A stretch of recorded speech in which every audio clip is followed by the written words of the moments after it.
Would you define yourself as a Yiddishist?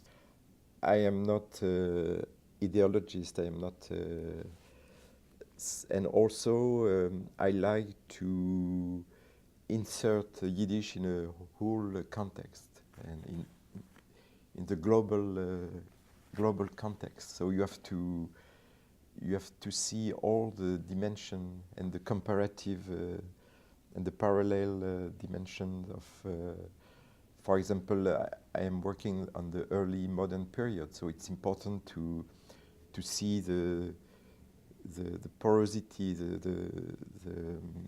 relation, the links between the non-Jewish society and the Jewish society, and so if I mean Yiddish is not enough by itself. You have to combine with Hebrew, and you also have to have a broader perspective. So I am a Yiddishist if it's this large perspective, but I am not a Yiddishist. It's only an ideological way to think that Yiddish in itself is everything. So I don't know if I answer, but I will say yes and no.